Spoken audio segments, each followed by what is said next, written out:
आप सभी मेरे प्यारे विद्यार्थियों का एक बार पुनः स्वागत है Subhash study centre YouTube channel पर। जितने भी मेरे प्यारे विद्यार्थी कक्षा 10 के छात्र हैं तथा 2023-2024 वार्षिक परीक्षा की तैयारी, बोर्ड परीक्षा की तैयारी करना अभी से स्टार्ट कर दिए हैं, आप सभी के लिए आज के इस वीडियो में मैं लेकर के आ चुका हूं हिंदी काव्य खंड का जो पहला शीर्षक पाठ है, जिसका नाम है पद शीर्षक पाठ, और जिसके रचनाकार हैं मेरे प्यारे बच्चों सूरदास जी। और सूरदास जी का यहां पर आप ध्यान दीजिएगा पद संख्या 3, जो कि इस प्रकार से है।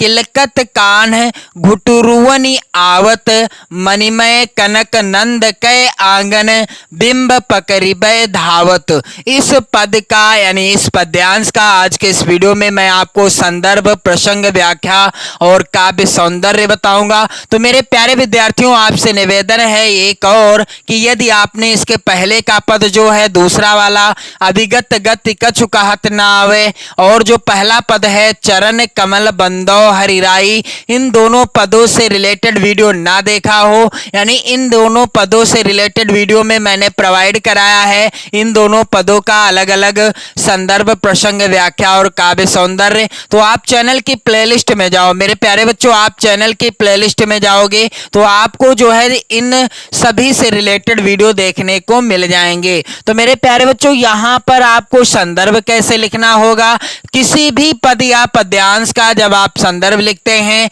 तो उसके शुरुआत के और अंतिम के शब्दों को लिख लिया जाता है कुछ इस तरीके से, जैसा कि यहां पर मैंने लिखा हुआ है। और मेरे प्यारे बच्चों, आपसे मैं वादा करता हूं कि यदि आप वीडियो को अच्छे से देखोगे तो आपको व्याख्या नहीं रटना पड़ेगा, और साथ ही बोर्ड परीक्षा में लिखने का तरीका भी आप साथ ही साथ सीखते जाओगे। तो मेरे प्यारे बच्चों, काले पेन से आप लिखना पद्यांश के पहले शब्दों को और अंतिम के शब्दों को, जैसे कि यहां पर मैंने लिखा है किलकत कान, मैंने तो यहां पर लाल पेन का प्रयोग कर भी लिया, लेकिन आप मत कीजिएगा। और लास्ट के शब्दों को लिख दिया है दूध पियावत। और मेरे प्यारे बच्चों, यहां पर संदर्भ हेडिंग डाली है, काले पेन से आप हेडिंग डालना, लाल पेन का प्रयोग आप बिल्कुल मत करना। तो मेरे प्यारे बच्चों, संदर्भ क्या हो जाएगा, प्रस्तुत पद्यांश हमारी पाठ्य पुस्तक हिंदी, आप काले पेन से लिख दीजिएगा सिंगल इन्वर्टेड कामा के अंतर्गत, के काव्यखंड भी आप काले पेन से लिखिएगा, सिंगल इन्वर्टेड कामा भी लगा देना। में संकलित पाठ का नाम क्या है, पद शीर्षक पाठ, और इस पाठ के रचयिता कौन है, सूरदास जी हैं। तो सूरदास जी का कोई भी पद आपकी बोर्ड परीक्षा में आता है, संदर्भ आपसे में ऐसे ही लिख दीजिएगा क्या, कि प्रस्तुत पद्यांश हमारी पाठ्य पुस्तक हिंदी के काव्य खंड में संकलित पद शीर्षक पाठ से उद्धृत है। इसके रचयिता कौन है, सूरदास जी हैं। अब बारी आती है प्रसंग की। तो प्रसंग क्या होगा, काले पेन से हेडिंग डाल देना प्रसंग। और प्रसंग क्या होगा मेरे प्यारे बच्चों, इस पद में मातृ हृदय के वात्सल्य का बड़ा ही सजीव एवं स्वाभाविक चित्रण हुआ है। कबीरदास जी कहते हैं क्या, कि इस पद में मातृ हृदय यानी माता का हृदय क्या है और उसका वात्सल्य भाव क्या है, उसका बड़ा सजीव और स्वाभाविक चित्रण प्रस्तुत किया है सूरदास जी ने। तो चलिए मैं आपको बता दूं पहले सरल व्याख्या, फिर मैं आपको बताऊंगा कैसे आपको व्याख्या और काव्य सौंदर्य लिखना है।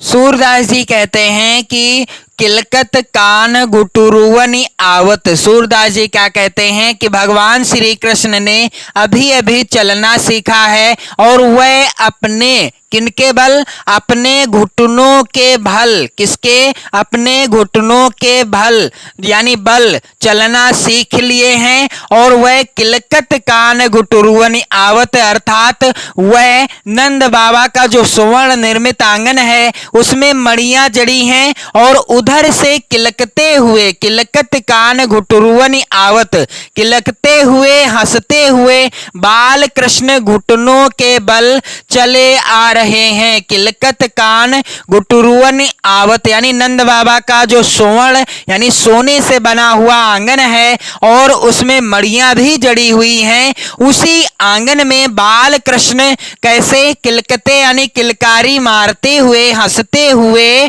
घुटनों के बल चले आ रहे हैं। मणिमय कनक नंद कै आंगन बिंब पकड़वे धावत। सूरदास जी कहते हैं कि वह नंद के आंगन में अपनी परछाई को देखकर उसे पकड़ना चाहते हैं। मणिमय कनक नंद कै आंगन, यानी जो नंद बाबा का आंगन है, स्वर्ण का जो आंगन है, उस आंगन में क्या कर रहे हैं बाल कृष्ण? बिंब पकड़वे धावत। वह अपनी ही परछाई को, बिंब अर्थात अपनी ही परछाई को पकड़ने के लिए दौड़ते हैं। किसके बल? घुटनों के बल।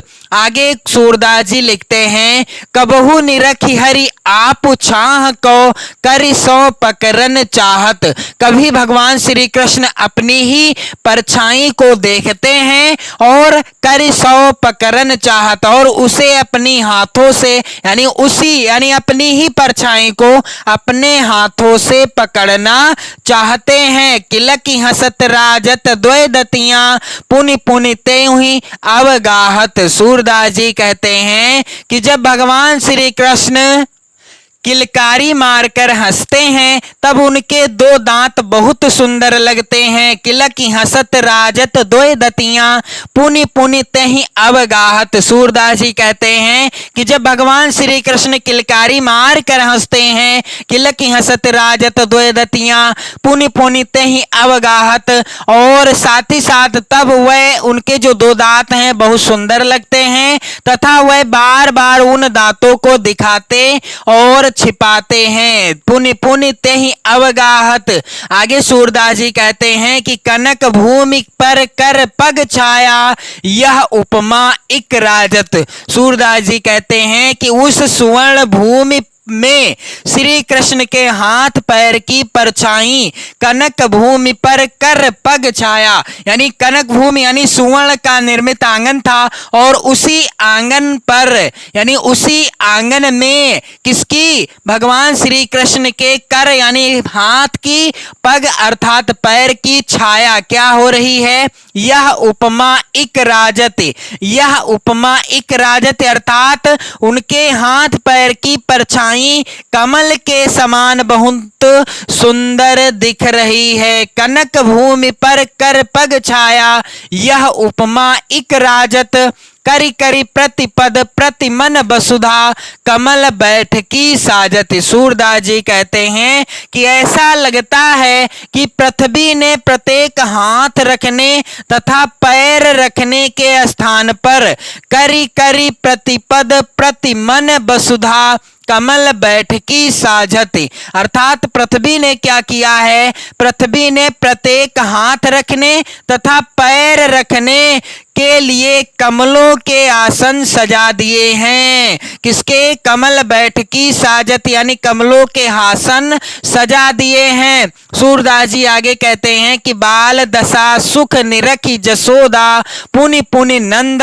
बुलावते। सूरदास जी क्या कहते हैं कि श्री कृष्ण की इस बाल रूप यानी शोभा को देखकर यशोदा असीम सुखी होकर के बार बार क्या करती हैं? पुनि पुनि नंद बुलावत, यानी बार बार नंद बाबा को बुलवाती हैं और क्या करती हैं? अचरा तरलय ढाक सूर के प्रभु को दूध पियावत। सूरदास जी कहते हैं कि नंद बाबा को बार बार यशोदा जी बुलाती हैं कि आओ आप भी, यह दृश्य है इसे आप भी देख लो। तो आगे सूरदास जी कहते हैं प्रिय बालक को किसी की नजर न लग जाए, इसी भय से यशोदा बालक को आंचल के नीचे ढक करके क्या करती हैं? दूध पिलाने लगती हैं। अचरा तरलय ढाकी सूर के प्रभु को दूध पियावत। तो चलिए मैं आपको बता दूं कैसे आपको व्याख्या और काव्य सौंदर्य लिखना है। मेरे प्यारे बच्चों, आपसे निवेदन जरूर मैं करना चाहूंगा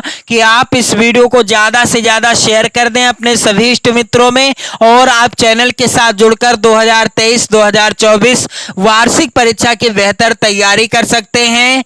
तो मेरे प्यारे बच्चों, इस तरीके से आप व्याख्या काले पेन से हेडिंग डाल देना। क्या हो जाएगी व्याख्या किलकत कान घुटुरवनि आवत, इस तरीके से व्याख्या लिखा जाएगा। श्री कृष्ण अभी घुटनों के बल चलना सीखे हैं। नंद बाबा का सुवर्ण निर्मित आंगन है और उसमें मड़ियां जड़ी हैं और उधर से क्या हो रहा है, उधर से किलकते हंसते बाल कृष्ण घुटनों के बल चले आ रहे हैं। किलकत कान घुटुरवनि आवत, मणिमय कनक नंद कै आंगन बिंब पकड़िबे धावत। सूरदास जी कहते हैं कि नंद बाबा का यानी नंद के आंगन में अपनी ही परछाई को देखकर उसे वह पकड़ना चाहते हैं। और क्या हो जाएगी व्याख्या, यानी मणिमय कनक नंद कै आंगन बिंब पकड़िबे धावत, यानी अपनी ही परछाई को देखकर यानी उस सुवर्ण निर्मित आंगन में अपनी ही परछाई को देखकर भाल श्री कृष्ण उसे पकड़ना चाहते हैं। आगे सूरदास जी लिखते हैं, कबहू निरखि हरि आप छाह को करि सो पकड़न चाहत। सूरदास जी कहते हैं कि क्या होता है कि वह जब कभी कभी अपनी ही परछाई को देखते हैं और उसे कर से यानी हाथों से पकड़ना चाहते हैं। किलकी हंसत राजत द्वय दतियां पुनि पुनि तेहि अवगाहत। सूरदास जी कहते हैं कि जब श्री कृष्ण किलकारी मारकर हंसते हैं तब उनके दो दांत बहुत सुंदर लगते हैं और वह बार बार उन दांतों को दिखाते और छिपाते हैं। तो किलकी हंसत राजत द्वय दतियां पुनि पुनि तेहि अवगाहत, कनक भूमि पर कर पग छाया यह उपमा इक राजत। सूरदास जी कहते हैं क्या कि जब श्री कृष्ण किलकारी मारकर हंसते हैं तब उनके दो दांत बहुत सुंदर लगते हैं और वह बार बार उन दांतों को दिखाते और छिपाते हैं। और उस सुवर्ण भूमि में श्री कृष्ण के हाथ पैर की परछाई कमल के समान बहुत सुंदर दिख रही थी। और आगे सूरदास जी कहते हैं क्या कि कनक भूमि पर कर पग छाया यह उपमा इक राजती, करी करी प्रतिपद प्रतिमन वसुधा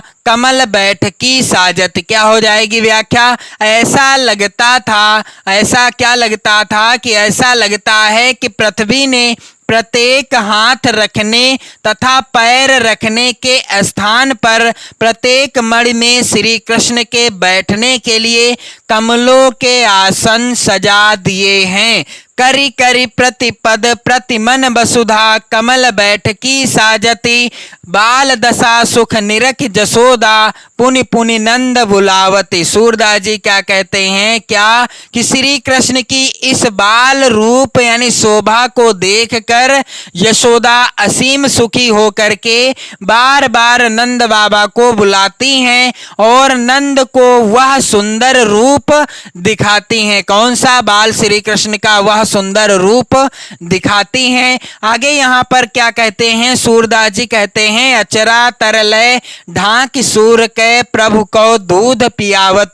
सूरदास जी कहते हैं कि प्रिय बालक को किसी की नजर ना लग जाए इसी भय से यशोदा बालक को आंचल के नीचे ढक कर दूध पिलाने लगती हैं। तो चलिए काव्य सौंदर्य क्या होगा, काले पेन से आप हेडिंग डाल दीजिएगा काव्य सौंदर्य। और मेरे प्यारे बच्चों पहला बिंदु है बाल रूप का सजीव वर्णन और अगला बिंदु है भाषा, तो ब्रज भाषा है प्रस्तुत पद की। मैं आपको एक ट्रिक बताना चाहूंगा, सूरदास जी के जितने भी पद हैं आपकी पाठ्य पुस्तक में सभी पदों की भाषा क्या है, ब्रज भाषा है। और मेरे प्यारे बच्चों शैली यहाँ पर अलंकारिक शैली का प्रयोग हुआ है, रस यहाँ पर वात्सल्य रस है और छंद यहाँ पर गीत काव्य अलंकार अनुप्रास उत्प्रेक्षा एवं स्वाभावोक्ति पुनरुक्ति प्रकाश अलंकार की अभिव्यक्ति हुई है। और मेरे प्यारे बच्चों आप सभी इस वीडियो को ज्यादा से ज्यादा शेयर कर देना